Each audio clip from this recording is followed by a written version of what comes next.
ಸುದ್ದಿಗೆ ಸ್ವಾಗತ. ನಾನು ಶ್ರುತಿ ಶಂಕರ್. ಇವತ್ತು ಬೆಂಗಳೂರಿನಲ್ಲಿ ಸದ್ದು ಮಾಡಿದ ಸುದ್ದಿಗಳ ಸುತ್ತ ಕ್ವಿಕ್ ರೌಂಡ್ ಅಪ್ ಹಾಕೊಂಡು ಬರೋಣ.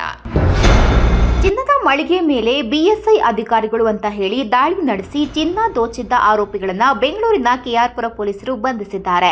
ಕಳೆದ 27ರಂದು ಕೆಆರ್ಪುರಂನ ಮಹಾಲಕ್ಷ್ಮಿ ಚಿನ್ನದ ಮಳಿಗೆ ಮೇಲೆ ಸಿನಿಮೀಯ ಶೈಲಿಯಲ್ಲಿ ಬಿಎಸ್ಐ ಅಧಿಕಾರಿಗಳು ಅಂತ ದಾಳಿ ಮಾಡಿದ್ರು. 4 ಜನರ ಟೀಮ್ ಇನ್ನೋವಾ ಕಾರಿನಲ್ಲಿ ಬಂದು ಥೇಟ್ ಬಿಎಸ್ಐ ಅಧಿಕಾರಿಗಳ ಸೋಗಿನಲ್ಲೇ ದಾಳಿ ನಡೆಸಿದ್ರು. ದಾಳಿ ಮಾಡಿ 1 ಕೆಜಿಗೂ ಅಧಿಕ ಚಿನ್ನ ತೆಗೆದುಕೊಂಡು ಹೋಗಲು ಮುಂದಾಗಿದ್ರು. ನಂತರ ಅನುಮಾನ ಬಂದು ಫಾಲೋ ಮಾಡಿದಾಗ ನಕಲಿ ಅಧಿಕಾರಿಗಳು ಅಂತ ತಿಳಿದು ಬಂದಿದೆ. ಮಂಡ್ಯ ಜಿಲ್ಲೆಯ ಕೆರಗೋಡು ಹನುಮ ಧ್ವಜ ತೆಗೆಸಿರುವಂತಹ ವಿಚಾರಕ್ಕೆ ಸಂಬಂಧಿಸಿದಂತೆ ರಾಜ್ಯಾದ್ಯಂತ ಬಿಜೆಪಿ ಪ್ರತಿಭಟನೆ ನಡೆಸ್ತಾ ಇದೆ. ಈ ಕುರಿತು ಮಾತನಾಡಿರುವಂತಹ ಡಿಸಿಎಂ ಡಿಕೆಶಿ, ಎಲೆಕ್ಷನ್ ಹತ್ತಿರ ಬರ್ತಾ ಇದೆ, ಬಿಜೆಪಿಯವರು ರಾಜಕೀಯ ಮಾಡ್ತಿದ್ದಾರೆ ಎಂದು ಕಿಡಿಕಾರಿದ್ದಾರೆ. ಮಂಡ್ಯದಲ್ಲಿ ಬಿಜೆಪಿಗೆ ಬೇಸ್ ಇಲ್ಲ, ಅದಕ್ಕಾಗಿ ಈ ರೀತಿ ಗಲಾಟೆ ಮಾಡ್ತಿದ್ದಾರೆ ಅಂದ್ರು. ಯಾರೀ ಹಿಂದೂಗಳು, ನಾವೆಲ್ಲ ಮೊದಲು ಭಾರತೀಯರು ಎಂದು ಡಿಕೆಶಿ ಕಿಡಿಕಾರಿದ್ದಾರೆ.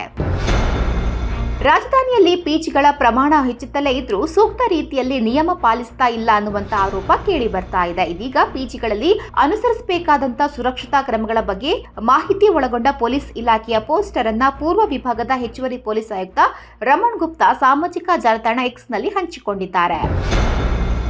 ಇನ್ನೋವಾ ಕಾರಿನ ಟೈರ್ ಪಂಚರ್ ಆಯ್ತೋ ಇಲ್ಲೋ ಬ್ಲಾಸ್ಟ್ ಆಯ್ತೋ ಗೊತ್ತಿಲ್ಲ, ಆದ್ರೆ ವೇಗವಾಗಿದ್ದ ಕಾರು ಕಂಟ್ರೋಲ್ ತಪ್ಪಿ ಸೀದಾ ಕಾಂಪೌಂಡ್ ಡಿಕ್ಕಿ ಹೊಡೆದಿದೆ. ಕಾಂಪೌಂಡ್ ಪಕ್ಕದಲ್ಲಿದ್ದ ಆಟೋಗೆ ಗುದ್ದಿ ಕಾಂಪೌಂಡ್ಗೆ ಡಿಕ್ಕಿಯಾದ ಪರಿಣಾಮ ಕಾಂಪೌಂಡ್ ಗೋಡೆ ಸಂಪೂರ್ಣ ನೆಲಕಚ್ಚಿದೆ. ಡೆಡ್ಲಿ ಆಕ್ಸಿಡೆಂಟ್ ದೃಶ್ಯ ಸಿಸಿ ಕ್ಯಾಮೆರಾದಲ್ಲಿ ಸೆರೆಯಾಗಿದ್ದು ನಿನ್ನೆ 3 ಗಂಟೆಗೆ ಲಾಲ್ಬಾಗ್ ರಸ್ತೆಯಲ್ಲಿ ಈ ಘಟನೆ ನಡೆದಿದೆ. ಟೈರ್ ಬ್ಲಾಸ್ಟ್ ಆಗಿದ್ರಿಂದ ವೇಗವಾಗಿದ್ದ ಕಾರು ಚಾಲಕನ ನಿಯಂತ್ರಣವನ್ನ ತಪ್ಪಿ ಈ ಅನಾಹುತ ಸಂಭವಿಸಿದೆ ಅಂತ ಹೇಳಲಾಗ್ತಾ ಇದೆ. ಅದೃಷ್ಟವಶಾತ್ ಘಟನೆಯಲ್ಲಿ ಯಾವುದೇ ಪ್ರಾಣಹಾನಿ ಆಗಿಲ್ಲ.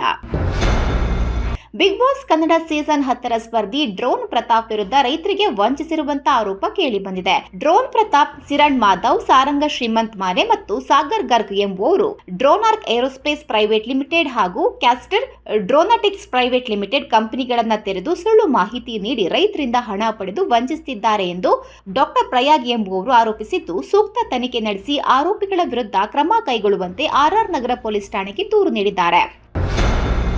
ರಾಷ್ಟ್ರ ಪ್ರಶಸ್ತಿ ವಿಜೇತ ಸ್ಯಾಂಡಲ್ವುಡ್ ಸಿನಿಮಾ ನಿರ್ದೇಶಕ ಮಂಜುನಾಥ್ ಅಲಿಯಾಸ್ ಮನ್ಸೂರೆ ವಿರುದ್ಧ ಪತ್ನಿಗೆ ಮಾನಸಿಕ ದೈಹಿಕ ಹಿಂಸೆ, ವರದಕ್ಷಿಣೆ ಕಿರುಕುಳ ಹಾಗೂ ಕೊಲೆ ಬೆದರಿಕೆ ಆರೋಪ ಕೇಳಿಬಂದಿದೆ. ಮನ್ಸೂರೆ ಅವರ ತಾಯಿ ವೆಂಕಟಲಕ್ಷ್ಮಮ್ಮ ಹಾಗೂ ಅವರ ಸಹೋದರಿ ಹೇಮಲತಾ ವಿರುದ್ಧ ಅವರ ಪತ್ನಿ ಅಖಿಲಾ ದೂರು ನೀಡಿದ್ದು, ಸುಬ್ರಹ್ಮಣ್ಯಪುರ ಪೊಲೀಸ್ ಠಾಣೆಯಲ್ಲಿ ಪ್ರಕರಣ ದಾಖಲಾಗಿದೆ.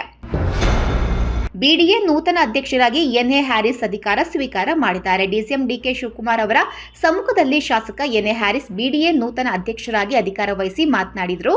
ಬಿಡಿಎಯನ್ನ ಜನಸ್ನೇಹಿ ಮಾಡಲು ಯತ್ನಿಸುತ್ತೇನೆ ಅಂತ ಹೇಳಿದ್ದಾರೆ.